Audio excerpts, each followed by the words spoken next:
उत्तराखंड में समान नागरिक संहिता लागू किए जाने पर उत्तर प्रदेश के बरेली में एक सम्मान एवं अभिनंदन समारोह आयोजित किया गया,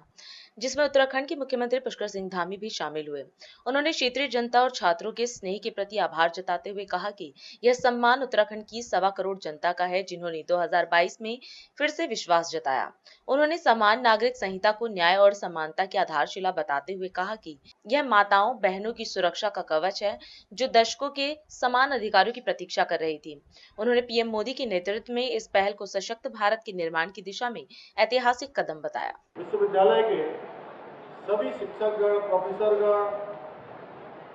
सभी अधिकारीगण, कर्मचारीगण और इस कार्यक्रम में पधारे सभी हमारे बड़े बुजुर्ग, माताएं, बहनें, सभी मेरे नौजवान साथी और जिनकी आज सबसे बड़ी संख्या यहाँ पर है, ऐसे विश्वविद्यालय के सभी हमारे छात्र एवं छात्राएं, मैं सबसे पहले तो आप सबका इतनी बड़ी संख्या में यहाँ उपस्थित होने के लिए, आप सबका देवभूमि उत्तराखंड के मुख्य सेवक के रूप में आप सभी का स्वागत करता हूँ इस अभिनंदन समारोह में। और मुझे आप सबके बीच में यहाँ पर बुलाने के लिए, इस आयोजन के करने के लिए मैं इनोवेटिव विश्वविद्यालय के कुलाधिपति एवं समस्त विश्वविद्यालय परिवार का भी हृदय से आभार व्यक्त करता हूँ। भाइयों बहनों, मेरा ये मानना है कि यह अभिनंदन मेरा नहीं है, बल्कि उत्तराखंड की 1.25 करोड़ जनता का है, जिसने देवभूमि उत्तराखंड में राज्य बनने के बाद, जब से राज्य की स्थापना हुई, हर चुनाव में, हर बार विधानसभा का चुनाव होता था और हर चुनाव में जिस पार्टी की सरकार होती थी वो सरकार बदल जाती थी। पहली बार देवभूमि उत्तराखंड की जनता ने हमारे संकल्प को आगे बढ़ाते हुए आदरणीय प्रधानमंत्री मोदी जी के नेतृत्व में एक मिथक तोड़ने का काम किया, एक परिपाटी बदलने का काम किया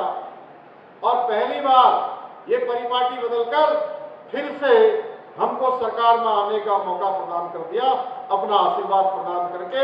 दोबारा से भारतीय जनता पार्टी की सरकार बना दी भाइयों बहनों। और इस ऐतिहासिक यूसीसी को साकार करने के लिए हमें अपना समर्थन दिया। मैं इस सम्मान को अपने राज्य की उस देवभूमि जनता को समर्पित करता हूं, जिन्होंने हमेशा हमारी सरकार पर अपना विश्वास बनाए रखा। भाइयों बहनों, समान नागरिक संहिता लागू करके देश में सभी के लिए एक समान व्यवस्था स्थापित करने का यह विचार कोई नया नहीं है। अभी मेरे से पहले बोलने वाले वक्ताओं ने बहुत विस्तार से कही है या संक्षिप्त में कही है, आप सबके सामने बातें रखी और हमारी पार्टी का, हमारी विचारधारा का जनसंघ के समय से ही यह एक प्रमुख मुद्दा रहा है। यहां तक कि संविधान निर्माताओं ने भी इसे संविधान के नीति निर्देशक तत्वों में सम्मिलित किया था।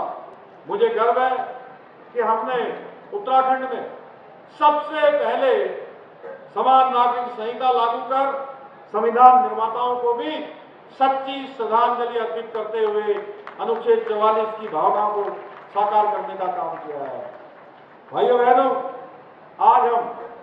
आदरणीय प्रधानमंत्री श्री नरेंद्र मोदी जी के नेतृत्व में एक सशक्त भारत, एक सशक्त राष्ट्र की स्थापना को लेकर तेजी से आगे बढ़ रहे हैं। आदरणीय प्रधानमंत्री जी के नेतृत्व में देश में अनेक ऐतिहासिक निर्णय लिए गए हैं, जिन्हें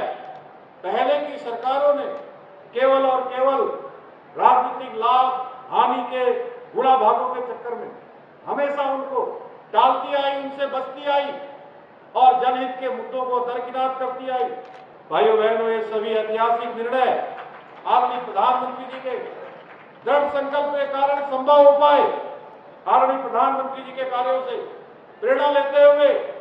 हमने भी उत्तराखंड में समान नागरिक संहिता लागू करने का ऐतिहासिक कदम उठाया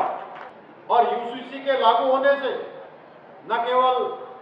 राज्य के सभी नागरिकों को समान अधिकार प्राप्त हुए हैं,